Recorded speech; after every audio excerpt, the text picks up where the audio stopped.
What's going on, everybody? Today I'm here with Inkstone, which is a brand new media outlet that is covering China for Americans. Today we're in New York City and we're going to be asking people what they know about China and why China matters. Let's find out. What do you know about China?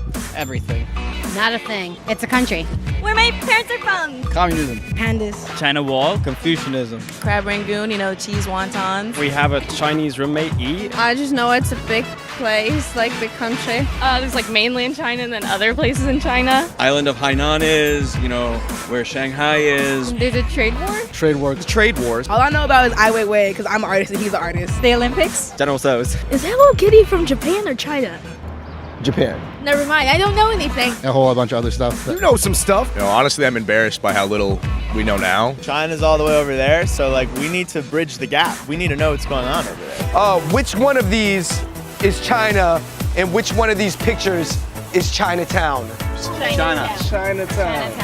I just feel like America never has their together, and this picture looks a little bit more messy, and this one looks a little bit more organized. It's definitely China right here. Organized. This one is Chinatown and this one's China.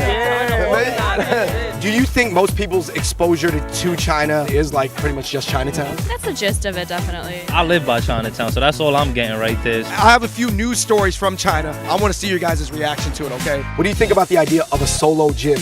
Gym pod that is outside, this is an apartment complex, this is at night. Do you think this is something that could take off in America? I think it's a good idea in theory. I don't know if I'd really want to be like perspiring in Washington Square Park by myself. Real I like it because I don't like working out around people. I think there's a trend moving towards people being shamed at the gym, so this could catch on. Right now, it feels like somebody could just have popcorn.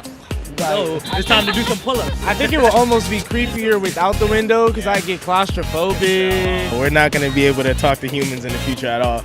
We're already stuck on our phones every day, and now this. Having like a personal, one-person gym. Gym pod. Gym pod, yes, that is perfect. Can I have a solo pod life? God, I want to move in China now. So it's a healing potion that has gotten really popular in some parts of China. 40 million people are taking it, and they're saying that it's curing their ailments in a variety of ways. What do you think it's made out of? I have no idea, but I would never trust it because I wouldn't take supplements from China. Maybe like pubic hair of a boar or something. Is that the ground up rhino horn? Rhino horn or something ridiculous, some endangered species. I'm sorry. No idea, but Asian people are always doing weird with their medicine. Nah, that definitely got some weed in it or something. Yeah, THC for sure. I don't know, China's kind of popular for their ginseng. Ginseng. Ginseng? Probably a roach or something. It is actually made out of... Yeah, nice. Yeah, I should have known. No surprise. That's gross. I would definitely try that. They need 6 billion roaches.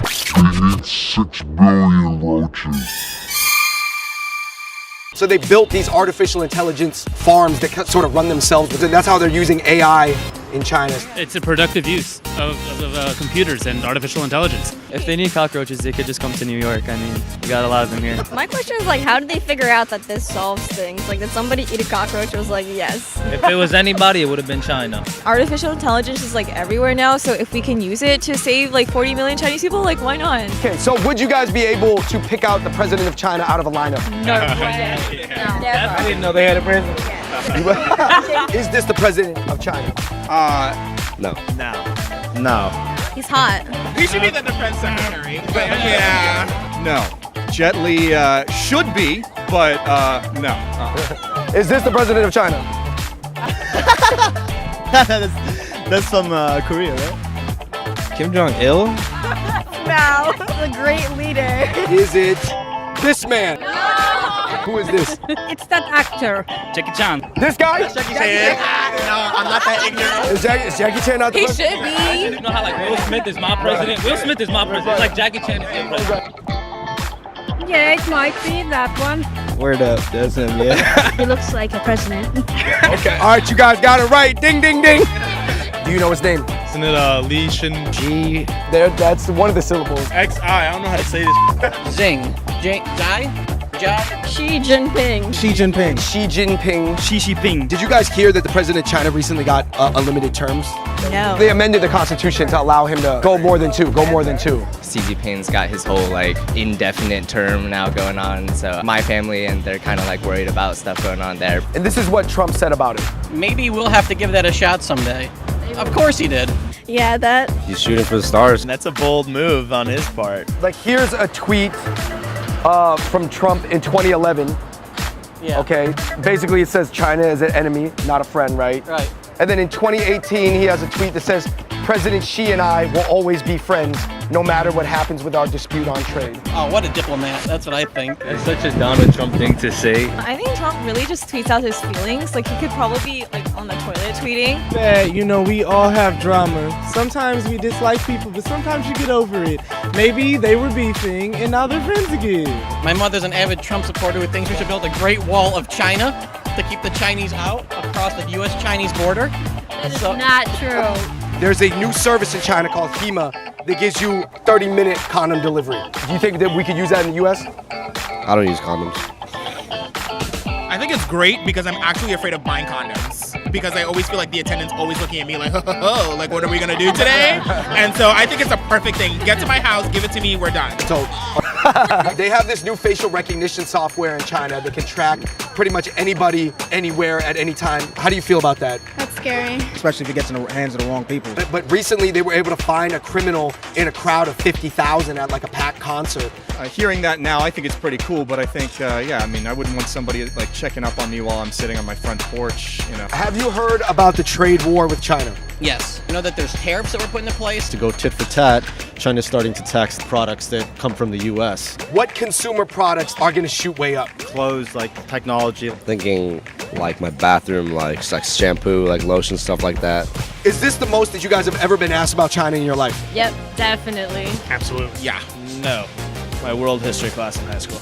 Yes. Yeah, definitely. I'm about to go home right now, go buy a flight to China. Do you think it is important to know about China? It definitely is going to affect the outlook of my career. It's going to be more and more present in our everyday lives. Definitely, you gotta know about who's got the money. China's going to start shaping what happens in the world, so it'd be pretty smart to know what's going on and why. Do you think it has piqued your interest at all in the future to look up more interesting stories on a site like Inkstone? Definitely. I feel like I'm not as in touch as I would want to be, and this kind of made me realize that. To learn something that you might not know about that actually affects you. Yeah, I feel like U.S. is a very self-centered country, and I feel like it's time that we take the time to learn about other countries who are up and coming. So Asia is on my list of travel destinations for next year, so maybe China just rose to the top.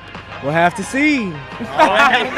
We talked to so many people on the streets in New York City today, and my major takeaway is that they definitely understand the importance of China in the world right now and moving forward, but they want to know how that news relates to them on an individual level, which shows me that there is definitely a need for a media platform like Inkstone, which talks about China to a U.S. audience.